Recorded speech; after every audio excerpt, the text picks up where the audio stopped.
il faut se faire le deuil d'une relation, d'un système de fonctionnement familial pour en épouser un autre. Ça engendre des changements, des modifications, une forme de perte, notamment financière, mais je pense que tu vas en parler.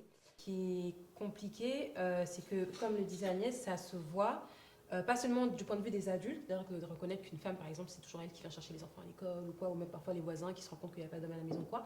Ça se voit même de la part de l'enfant, parce que même si on est bien au courant qu'on vit avec une mère seule, il y a tout un tas de choses dans la vie, dans le quotidien qui te le rappellent. Par exemple, je me souviens, moi, quand je rentrais de l'école avec des formulaires à faire remplir par les parents, on dit ah, mais donnez ça à vos parents.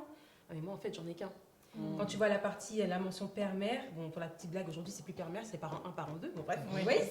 Mais il y a quand même 2 cases. Je te rappelle que. Voilà, il y a 2 cases. Donc, toi, tu sais, ta partie, ce sera que mère que tu vas remplir. Alors, moi, c'était le cas de famille monoparentale où le père est complètement absent. Parce que je sais qu'aussi, il y a différents types de familles monoparentales ou de mères célibataires. Tu as des mères célibataires où il y a quand même un père qui est présent, même s'il n'est pas tout le temps là. Moi, c'était le cas où il n'était pas là. Donc, formulaire, il n'y a qu'une seule partie. Ou à l'école, en primaire, quand la maîtresse fait le tour de la classe, et, par rapport au métier, quand on vous apprend un peu les métiers, alors toi, ton père, il fait quoi Donc, tu as les enfants qui mentent. T'en as qui disent rien.